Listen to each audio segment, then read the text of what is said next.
नमस्कार, आप देख रहे हैं बेबाक। मैं अभिसार शर्मा। दोस्तों, खबर यह है कि शाहरुख खान के बेटे आर्यन खान को एक बार फिर बेल नहीं मिली है। मेरे हिसाब से यह बहुत ही शॉकिंग खबर है, और शॉकिंग खबर इसलिए दोस्तों क्योंकि खुद सुप्रीम कोर्ट का यह फरमान है कि बेल नियम होनी चाहिए और जेल बहुत कम अवसरों पर, बहुत ही सीमित अवसरों पर जेल में भेजा जाना चाहिए। आज बड़ा सवाल मैं आपके सामने यह रखना चाहता हूं, क्या भारतीय जनता पार्टी शाहरुख खान और उनके बेटे का इस्तेमाल उत्तर प्रदेश चुनावों में करने वाली है? सुन के आपको अटपटा लगेगा दोस्तों, मगर सबसे पहले मैं आपके सामने नारकोटिक्स कंट्रोल ब्यूरो का पर्दाफाश करने वाला हूं। कुछ सवाल मैं आपके सामने रखने वाला हूं और इसका जवाब मैं खुद दूंगा तथ्यों के आधार पर। सवाल नंबर 1, क्या आर्यन खान के खिलाफ ड्रग्स मिले? जी हां, नारकोटिक्स कंट्रोल ब्यूरो को आर्यन खान के खिलाफ कोई ड्रग्स नहीं मिले। क्या आर्यन खान का आपराधिक इतिहास है? जवाब है नहीं। आर्यन खान का कोई क्रिमिनल रिकॉर्ड नहीं है, उसके पास ड्रग्स नहीं मिले, उसका कोई क्रिमिनल रिकॉर्ड नहीं है, मगर फिर भी नारकोटिक्स कंट्रोल ब्यूरो जो है उन्हें गिरफ्तार करती है। सवाल नंबर, क्या उन्होंने ड्रग्स का सेवन किया? जी नहीं। सवाल का जवाब है नहीं, उन्होंने ड्रग्स का सेवन नहीं किया। सवाल नंबर 4, क्या उन्होंने ड्रग्स खरीदे? जवाब है नहीं। वो अपने वकील सतीश मान शिंदे के मुताबिक तो वो क्रूज के अंदर घुसे ही नहीं, तो खरीदना तो बहुत दूर की बात है, उन्होंने ड्रग्स नहीं खरीदे। क्या नारकोटिक्स कंट्रोल ब्यूरो के पास कुछ व्हाट्सएप चैट के अलावा कोई प्रमाण है आर्यन के खिलाफ? जवाब बहुत स्पष्ट है दोस्तों, नहीं। नारकोटिक्स कंट्रोल ब्यूरो के पास आर्यन खान के खिलाफ सिर्फ व्हाट्सएप के ऊपर कुछ हुए चैट्स ही प्रमाण है, इसके अलावा कुछ नहीं। यह खबर मैं आपके स्क्रीन पर दिखा रहा हूं दोस्तों। रिया चक्रवर्ती को भी इन्होंने ऐसे ही फंसाया था। रिया चक्रवर्ती के खिलाफ भी इनके पास प्रमाण सिर्फ व्हाट्सएप पर हुई कोई चैट्स थी, इसके अलावा कुछ नहीं। क्योंकि नारकोटिक्स कंट्रोल ब्यूरो तो यह दावा कर रही थी ना कि आर्यन खान के इंटरनेशनल, अंतरराष्ट्रीय ड्रग माफिया के साथ ताल्लुकात हैं। आर्यन खान ड्रग्स की तस्करी में जुड़ा हुआ है। यह दो बड़े दावे किए थे उन्होंने, और इस दावे को प्रमाणित करने के लिए इनके पास क्या प्रमाण है? सिर्फ कुछ व्हाट्सएप चैट्स।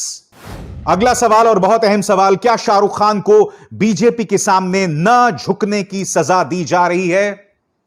तमाम सवालों में मैंने जवाब ना दिया था, इस सवाल का जवाब सिर्फ एक है दोस्तों, हां। शाहरुख खान को इसकी सजा सिर्फ इसलिए दी जा रही है क्योंकि वो कभी भी भारतीय जनता पार्टी के सामने नहीं झुके। देश के अंदर असहिष्णुता के माहौल पर वो अपना बयान देते रहे, हालांकि बचते भी रहे, मगर हकीकत यह है कि शाहरुख खान को सजा दी जा रही है, और भारतीय जनता पार्टी जानती है कि शाहरुख खान को सजा तभी मिल सकती है जब उनके बेटे को टारगेट किया जाए। अब मैं आपके सामने प्रमाण पेश करना चाहूंगा दोस्तों कि इनका मामला दरअसल कितना हल्का है। नारकोटिक्स कंट्रोल ब्यूरो का मामला, नवाब मलिक लगातार, एनसीपी नेता नवाब मलिक लगातार नारकोटिक्स कंट्रोल ब्यूरो का पर्दाफाश कर रहे हैं। आपके स्क्रीन पर यह खबर देखिए, ex army man and lady don Nawab Malik says NCB must explain role of Sameer वानखेड़े's फ्रेंड एज विटनेस। दोस्तों, आपके स्क्रीन पर यह है समीर वानखेड़े, जो कि नारकोटिक्स कंट्रोल ब्यूरो के प्रमुख हैं। अब आपकी स्क्रीन पर यह आ रहे हैं फ्लेचर पटेल। कौन फ्लेचर पटेल? इस मामले में गवाह हैं फ्लेचर पटेल। दिलचस्प बात है कि फ्लेचर पटेल एक नहीं, दो नहीं, बल्कि तीन मामलों में गवाह था। वो 3 मामले जिनका आपस में कोई लिंक नहीं है। और जैसा कि नवाब मलिक ने यह प्रमाण पेश किया है, फ्लेचर पटेल के ताल्लुकात जो हैं समीर वानखेड़े से थे। यानी कि नारकोटिक्स कंट्रोल ब्यूरो का जो प्रमुख है समीर वानखेड़े, अपने दोस्त का इस्तेमाल करता है तमाम मामलों में सरकारी गवाह के तौर पर। अब आप बताइए ना दोस्तों, यह नारकोटिक्स कंट्रोल ब्यूरो के साथ, इस पूरी संस्था के साथ एक मजाक नहीं है तो क्या है? बात यहां नहीं रुकती है। इन 3 चेहरों पर गौर कीजिए दोस्तों, प्रतीक गाबा, ऋषभ सचदेवा और आमिर फर्नीचर वाला। आप जानते हैं इन तीनों को कुछ दिनों पहले रिहा कर दिया गया था। इन 11 लोगों में इन तीनों का भी नाम था। इन तीनों को रिहा कर दिया गया था। ऋषभ सचदेवा कौन है दोस्तों? ऋषभ सचदेवा एक भारतीय जनता पार्टी के नेता का साला है, ब्रदर इन लॉ है। यह वीडियो देखिए जो पेश किए हैं नवाब मलिक ने अपने ट्विटर हैंडल पर। आप देख सकते हैं किस तरह से आमिर फर्नीचर वाला, प्रतीक गाबा और ऋषभ सचदेवा को रिहा किया जा रहा था। मैं ये तो समझना चाहता हूं, नारकोटिक्स कंट्रोल ब्यूरो के काम में पारदर्शिता की कमी क्यों है? बताइए, इन तीनों को क्यों रिहा किया गया है? और आर्यन खान का यह कहना है कि मुझे इस क्रूज में 2 लोगों ने निमंत्रण दिया, प्रतीक गाबा और आमिर फर्नीचर वाला। अब यह सवाल उठना लाजमी है और यह कॉमन सेंस है कि क्या आर्यन खान को फंसाया गया? क्या इन लोगों ने जानबूझकर आमिर खान को जो है शिप में बुलवाया था?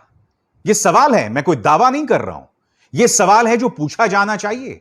क्या किसी न्यूज चैनल ने यह सवाल पूछा है? क्योंकि आर्यन खान के खिलाफ दोस्तों इन्हें कोई ड्रग्स नहीं मिला, इसके पास कोई पैसे नहीं मिले, आर्यन खान के खून में ड्रग्स की कोई मौजूदगी नहीं है, आर्यन खान का कोई आपराधिक इतिहास नहीं है। इन तमाम चीजों के बावजूद नारकोटिक्स कंट्रोल ब्यूरो यह दावा कर रही है कि उनके इंटरनेशनल ड्रग कार्टेल्स के साथ ताल्लुकात थे। यानी कि देश का सबसे ज्यादा धनी सुपरस्टार शाहरुख खान का बेटा आर्यन खान रोजी रोटी के लिए ड्रग्स बेच रहा था खुलेआम। नारकोटिक्स कंट्रोल ब्यूरो ने क्या यह समझ रखा है कि देश की जनता CH2SO4 है? पता लगाइए CH2SO4 क्या है। बात यहां नहीं रुकती, इन 2 शहरों पर गौर कीजिए। सबसे पहले आपके स्क्रीन पर किरण गोसावी, ये जो गंजा आदमी है, ये आर्यन खान के साथ फोटो खिंचवा रहा है। और अब ये देखिए मनीष भानुशाली। मनीष भानुशाली बीजेपी का एक नेता है। इन वीडियोस में आप देख सकते हैं किरण गोसावी और मनीष भानुशाली जो है लोगों को पकड़ के नारकोटिक्स कंट्रोल ब्यूरो के दफ्तर में ले जा रहे हैं। किरण गोसावी का इतिहास है करोड़ लाखों की हेराफेरी करता है। इसके खिलाफ इस वक्त एक लुकआउट नोटिस भी है। इस आदमी का, किरण गोसावी का एक आपराधिक इतिहास, ये एक प्राइवेट डिटेक्टिव है। और ये दोनों क्या कर रहे थे? ये दोनों नारकोटिक्स कंट्रोल ब्यूरो की रेड में शामिल थे। मनीष भानुशाली बीजेपी का नेता, किरण गोस्वामी एक आपराधिक इतिहास का और एक प्राइवेट डिटेक्टिव आदमी। ये दोनों नारकोटिक्स कंट्रोल ब्यूरो की रेड में क्या कर रहे थे? आप देख रहे हैं दोस्तों क्या मजाक हो रहा है। फ्लेचर पटेल को 3 अलग अलग मामलों में गवाह बनाया जाता है। जैसे कि मैं आपको बता चुका हूं, फ्लेचर पटेल समीर वानखड़े का दोस्त है, उनका जानकार है। किरण गोसावी एक प्राइवेट डिटेक्टिव है, उसका एक आपराधिक इतिहास है, वो भी नारकोटिक्स कंट्रोल ब्यूरो की रेड वाली टीम में था। और मनीष भानुशाली एक बीजेपी का नेता था, यह भी टीम में शामिल था। यह सब क्या बतला रहा है? यह सब सिर्फ यह बतला रहा है कि इन्होंने इस पूरे मामले में किस तरह का मजाक बना के रखा हुआ है। आप जानते हैं सबसे दुखद बात यह है, आर्यन खान के खिलाफ कोई ड्रग्स नहीं मिले, मेडिकली यह नहीं पाया गया कि उसने ड्रग्स का सेवन किया, बावजूद इसके वो जेल में है। मगर किरण गोस्वामी, वो आदमी जिसका आपराधिक इतिहास है, वो फरार चल रहा है। वो आदमी जो कि नारकोटिक्स कंट्रोल ब्यूरो की टीम में है। अब मैंने कार्यक्रम की शुरुआत में आपको बताया था कि क्या शाहरुख खान और आर्यन खान वाला जो मामला है, इसका इस्तेमाल बीजेपी उत्तर प्रदेश के चुनावों में करेगी? जवाब है हां, और मैं आपको बताता हूं कैसे। क्योंकि होने क्या वाला है मैं आपको बताता हूं। शाहरुख खान और आर्यन खान के बहाने भारतीय जनता पार्टी उत्तर प्रदेश के चुनावों में हिंदुओं और मुसलमानों के बीच जहरीले बीज जो है बोने वाली है। क्योंकि होगा क्या, तमाम न्यूज चैनल्स में चर्चा होगी शाहरुख खान, आर्यन खान, शाहरुख खान, और उसके जरिए टारगेट किया जाएगा मुसलमानों को।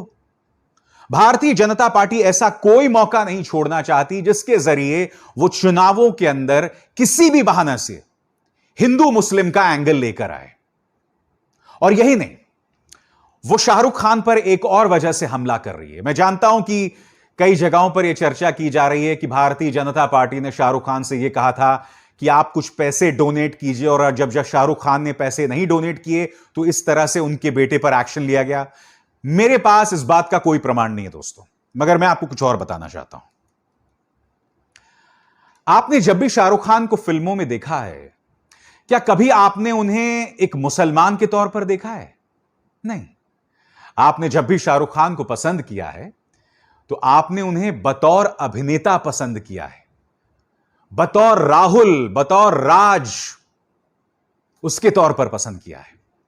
शाहरुख खान एक ऐसी फिल्म इंडस्ट्री से आते हैं जिस फिल्म इंडस्ट्री के अंदर आपको अपनी प्रतिभा का इनाम मिलता है। अगर आप मुसलमान हैं इस फिल्म इंडस्ट्री के अंदर तो आपको हाशिए पर नहीं रखा जाएगा। अगर आपके अंदर टैलेंट है तो आपको इसका इनाम मिलेगा। और फिल्म इंडस्ट्री की एक लंबी चौड़ी परंपरा रही है दोस्तों सेक्युलरिज्म की। शाहरुख खान धर्मनिरपेक्षता के प्रतीक हैं, फिल्म इंडस्ट्री की धर्मनिरपेक्षता के प्रतीक हैं, सेक्युलरिज्म के प्रतीक हैं। और भारतीय जनता पार्टी को सेक्युलरिज्म शब्द से, धर्मनिरपेक्षता शब्द से सख्त नफरत है। आप फिल्म इंडस्ट्री का इतिहास देख लीजिए ना, के आसिफ साहब, दिलीप कुमार, मधुबाला, वहीदा रहमान, सलीम जावेद, सलमान खान, शाहरुख खान, आमिर खान, ये तमाम लोग आपके सामने, और ये अपने अपने फील्ड्स में बहुत जबरदस्त मुकाम रखते हैं, सुपरस्टार्स हैं। मगर इनसे कभी भी यह सवाल नहीं पूछा गया कि तुम मुसलमान हो। भारतीय जनता पार्टी पिछले 7 सालों में यह कर रही है दोस्तों कि अब वो हमारे पसंदीदा अभिनेताओं को हिंदुओं, मुसलमानों, सिख और ईसाई में बांटने का प्रयास कर रही है और सफल भी हो रही है। मैं फिर दोहराना चाहता हूं, आर्यन खान के खिलाफ एनसीबी यानी नारकोटिक्स कंट्रोल ब्यूरो को कोई प्रमाण नहीं मिला। अगर उन्होंने इससे पहले ड्रग्स का सेवन किया है तो उन्हें कानून के अंतर्गत सजा मिलनी चाहिए, मगर आपके पास कोई प्रमाण नहीं है भाई। मगर फिर एक दोहरा मापदंड भी है। किसी के पास 10 ग्राम का ड्रग्स मिलता है तो आप उन्हें महीनों तक जेल में सड़ा देते हैं। रिया चक्रवर्ती, उनके भाई शौविक चक्रवर्ती को आपने हफ्तों तक जेल में रखा। आर्यन खान बगैर ड्रग्स मिले जेल के अंदर है। मगर गुजरात के मुंद्रा पोर्ट, जिसे गौतम अडानी चला रहे थे, वहां पर 3000 किलोग्राम ड्रग्स मिलता है। उसकी लाखों करोड़ों की कीमत है दोस्तों। उस मामले में क्या हुआ इसकी कोई चर्चा नहीं होती है। मैं यह नहीं कह रहा हूं कि गौतम अडानी साहब उसके पीछे हैं, नहीं, मैं ये बिल्कुल नहीं कह रहा हूं। मैं सिर्फ इसलिए कह रहा हूं कि गौतम अडानी का नाम देखकर मीडिया उसकी चर्चा ही नहीं करना चाहता है। सरकार ने भी उस मामले को एनआईए के सुपुर्द कर दिया है। अब एनआईए उसकी क्या जांच कर रही है हम सब जानते हैं क्या जांच करेगी। मगर यहां पर एक आर्यन खान को आप इसलिए टारगेट कर रहे हैं क्योंकि बीजेपी को उनके पिता शाहरुख खान पसंद नहीं हैं। यह अपने आप में दोस्तों ढेरों सवाल पैदा कर रहा है और हम इससे मुंह नहीं मोड़ सकते। हम इससे कतई मुंह नहीं मोड़ सकते। यह प्रमाणित करता है जब सरकार आप पर दबाव बनाने को आ जाए तो आपको बर्बाद कर सकती है, आपको खत्म कर सकती है। उसके पास कोई प्रमाण नहीं होगा मगर वो कुछ भी कर सकती है आपके साथ। पिछले 5-6 सालों में ऐसी ढेरों मिसालें हमारे सामने उभर कर आई हैं। मगर जैसे मैंने कहा ना, देश की जनता को यह समझ में तब आता है जब यह बात उन पर गुजरती है। अब शाहरुख खान साहब के लिए भी मेरी एक नसीहत। मैं जानता हूं शाहरुख कि आपने कुछ मुद्दों पर अपनी टिप्पणी की है, मगर कई मुद्दों पर आप खामोश हो जाते थे। आज आपके अपने बेटे निशाने पर हैं। मैं उम्मीद करता हूं कि न सिर्फ शाहरुख खान बल्कि फिल्म इंडस्ट्री के तमाम लोग इससे सबक लेकर जब सरकार और उससे जुड़ी संस्थाएं ज्यादती करती हैं तो उस पर टिप्पणी करेंगे, उस पर बोलने से नहीं डरेंगे। अमिताभ बच्चन खामोश रहते हैं, अक्षय कुमार खामोश रहते हैं, अजय देवगन खामोश रहते हैं। इनको किसी भी मुद्दे पर आपने देखा है बोलते हुए? 2014 से पहले ये सब बोलते थे, मगर 2014 के बाद इनमें से अधिकतर या तो डर गए या फिर भारतीय जनता पार्टी के सामने नतमस्तक हो गए। राहत इंदौरी साहब ने ऐसे ही नहीं कहा था दोस्तों कि लगेगी आग तो आएंगे घर कई जद में। यहां पे सिर्फ हमारा मकान थोड़ी है, जो फिल्म इंडस्ट्री अमूमन खामोश रहेगी, वो देखिए किस तरह से आपको टारगेट किया जाएगा। और जाते आते एक और चीज बताना चाहता हूं, और यह बात मैं पहले भी कह चुका हूं। शाहरुख खान को इसलिए टारगेट नहीं किया जा रहा कि वो एक मुसलमान है, नहीं। कुछ लोग ये गलत फहमी कर रहे हैं, नहीं। शाहरुख एक मुस्लिम सुपरस्टार नहीं है, एक इंडियन सुपरस्टार है। शाहरुख इस देश की धर्मनिरपेक्षता का प्रतिनिधित्व करते हैं, उसकी नुमाइंदगी करते हैं, उसे रिप्रेजेंट करते हैं। इसलिए इस बहस को हिंदू वर्सेस मुस्लिम मत बनाइए। मुझे दुख की बात यह है दोस्तों, कई पत्रकार, कई तथाकथित लिबरल पत्रकार, कुछ मुस्लिम पत्रकार भी शाहरुख खान के बारे में यह कह रहे हैं कि भाई शाहरुख को इसलिए टारगेट किया जा रहा है क्योंकि वो मुसलमान है। जी नहीं। आज की तारीख में यह मत भूलिए कि सोनू सूद कितनी मदद की थी उस आदमी ने लोगों की, और उस पर इन्होंने इनकम टैक्स की रेट्स मरवा दिए। अगर आप नहीं झुकेंगे सरकार के सामने तो आपका यही हश्र होगा, और कुछ नहीं है। बाकी सरकारी पिट्ठू तो ढेर सारे हैं, उनके नाम मुझे आपको बताने की जरूरत नहीं है।